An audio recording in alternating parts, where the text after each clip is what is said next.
Hi friends, എൻ്റെ പുതിയ വീഡിയോയിലേക്ക് എല്ലാവർക്കും സ്വാഗതം. ഇനി നമുക്ക് സോപ്പ് ബേസ് ഇല്ലാതെ എങ്ങനെ സോപ്പ് ഉണ്ടാക്കാമെന്ന് നോക്കാം കേട്ടോ. അപ്പൊ നമുക്ക് ഇഷ്ടമുള്ള ഏതെങ്കിലും ഒരു സോപ്പ് വാങ്ങിക്കാം. ഒന്നുകിൽ പിയേഴ്സ് സോപ്പ് വാങ്ങാം, അല്ലെങ്കിൽ ചന്ദ്രിക സോപ്പ്, നിങ്ങൾക്ക് ഇഷ്ടമുള്ള സോപ്പ് വാങ്ങാം. അങ്ങനെ ഞാനൊരു പിയേഴ്സ് സോപ്പ് വാങ്ങിയിട്ടുണ്ട്. പിയേഴ്സ് സോപ്പ് വെച്ചിട്ട് എങ്ങനെയാണ് സോപ്പ് ഉണ്ടാക്കുന്നത് കാണിച്ചു തരാം. അപ്പൊ നമ്മളിവിടെ ഉണ്ടാക്കാൻ പോകുന്നത് പിയേഴ്സ് സോപ്പും മഞ്ഞളും ചേർത്തിട്ടുള്ള ഒരു മഞ്ഞൾ സോപ്പാണ് കേട്ടോ. മഞ്ഞൾ ഉപയോഗിച്ചുള്ള ഒരു സോപ്പ് വളരെ നല്ലതല്ലേ, നമ്മുടെ സ്കിന്നിനൊക്കെ വളരെ നല്ലതാണല്ലേ മഞ്ഞൾ സോപ്പ്. അപ്പൊ അതുകൊണ്ട് നമുക്കൊരു മഞ്ഞൾ സോപ്പ് ഉണ്ടാക്കാം. അപ്പൊ നമുക്ക് എങ്ങനെയാണ് ഇത് ഉണ്ടാക്കുന്നത് നോക്കാം. അതിനായിട്ട് ഞാനൊരു കഷ്ണം പച്ചമഞ്ഞൾ എടുത്ത് വെച്ചിട്ടുണ്ട് കേട്ടോ. അതൊന്ന് ചെറുതായിട്ട് അരിഞ്ഞ് എടുക്കുക. എന്നിട്ട് അത് മിക്സിയിലേക്ക് ഇട്ടൊന്ന് നന്നായിട്ട് അരച്ചെടുക്കണേ. കുറച്ച് ശകലം വെള്ളം ഒഴിച്ചൊന്ന് അരച്ചെടുക്കുക. അത് ഒത്തിരി പിച്ചിട്ട് പോലെ ഉണ്ടെന്ന് അരച്ചെടുക്കണേ. അതിനുശേഷം ഞാൻ നന്നായിട്ട് അരച്ചിട്ടുണ്ട്.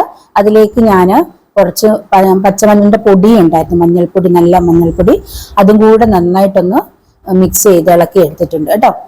ഇനി ഞാൻ പിയേഴ്സ് സോപ്പ് ഒന്ന് ഡബിൾ ബോയിലിംഗ് ചെയ്തെടുക്കണം. അതിനായിട്ട് പിയേഴ്സ് സോപ്പ് ഒന്ന് ചെറിയ കഷ്ണങ്ങളായിട്ട് മുറിച്ച് വെക്കണേ. ഒരു പാത്രത്തിലേക്ക് മുറിച്ചെടുക്കുക. എന്നിട്ട് ഒരു പാത്രം അടുപ്പിൽ വെച്ച് ഒരു പാത്രത്തിൽ വെള്ളം അടുപ്പിൽ വെച്ചിട്ടൊന്ന് തിളപ്പിച്ചിട്ട് ഈ ഒരു പിയേഴ്സ് സോപ്പ് മേളിലത്തെ പാത്രത്തിൽ വെക്കണം. ഡബിൾ ബോയിലിംഗ് കേട്ടോ. ഇതുപോലെ വെച്ചിട്ട് നന്നായിട്ടൊന്ന് തിളപ്പിക്കുക. വെള്ളം അപ്പോഴേക്കും ഇത് ഉരുകി വരും. എന്നിട്ട് നന്നായിട്ട് ഉരുകി വന്നിട്ടുണ്ട്.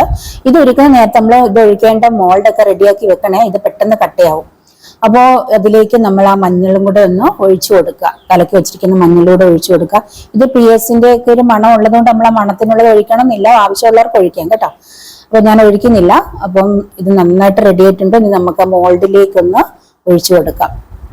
അപ്പം നമുക്ക് ഇഷ്ടമുള്ള ആ ഒരു ഇതിലേക്ക് ഒന്ന് ഒഴിച്ചു കൊടുക്കാം. രണ്ടെണ്ണത്തിനേ ഉണ്ടായിരുന്നുള്ളത്, ചെറിയൊരു പിയേഴ്സ് സോപ്പും ഇവിടെയാണ് കേട്ടോ. അപ്പൊ ഞാനതൊന്ന് ഒഴിക്കുകയാണ്. അപ്പൊ ഇതുപോലെ ചൂടോടെ നമ്മളതൊന്ന് ഒഴിച്ചു കൊടുക്കാം. ഒഴിക്കുമ്പോഴത്തേക്കിനും മേളിൽ പത ഉണ്ടെങ്കിൽ നമ്മളൊരു സ്പൂൺ കൊണ്ട് ആ പത ഒന്ന് എടുത്ത് മാറ്റണം കേട്ടോ. ഇത് കട്ടയായിട്ട് വരാൻ ഒരു 3-4 മണിക്കൂർ എടുക്കും കേട്ടോ.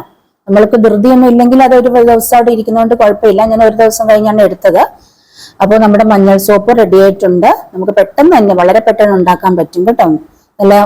നല്ല സോപ്പാണ്, നല്ല ആയുർവേദ സോപ്പ്. അപ്പൊ അങ്ങനെ നമ്മുടെ സോപ്പ് റെഡി ആയിട്ടുണ്ട്. നമ്മൾ അതിൽ നിന്ന് ഇളക്കി എടുക്കുക കേട്ടോ. വളരെ ഈസി ആയിട്ട് ഇളകി പോരും. ആ മോൾഡിനകത്തുനിന്ന് വളരെ ഈസി ആയിട്ട് ഇളകി പോരും. അപ്പോൾ ഞാൻ ഒരു ദിവസം കഴിഞ്ഞാണ് ഇത് എടുത്തത്. അപ്പൊ നമ്മുടെ മഞ്ഞൾ സോപ്പ് റെഡി ആയിട്ടുണ്ട്. ഇതിന് നല്ല പിയേഴ്സിന്റെ മണമാണ്. നമ്മൾ ഏത് സോപ്പാണോ ചേർക്കുന്ന ആ ഒരു സോപ്പിന്റെ മണമായിരിക്കും ഇതിന് വരുന്നത് കേട്ടോ. അപ്പൊ നല്ല സോപ്പാണ്. പിയേഴ്സ് സോപ്പും മഞ്ഞളും കൂടെ ചേർന്ന് നല്ലൊരു സോപ്പ് തന്നെയാണ്.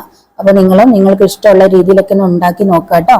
അപ്പൊ നമ്മുടെ വീട്ടിലെ ആവശ്യത്തിന് ഇങ്ങനെ സോപ്പ് ഉണ്ടാക്കുന്നതായിരിക്കും നല്ലത്. ഇത് മഞ്ഞൾ സോപ്പാണ്ട് നമ്മുടെ ശരീരത്തിനൊക്കെ, സ്കിന്നിനൊക്കെ വളരെ നല്ലതാണ് കേട്ടോ. അപ്പൊ നിങ്ങളൊന്ന് ഉണ്ടാക്കി നോക്കുക കേട്ടോ.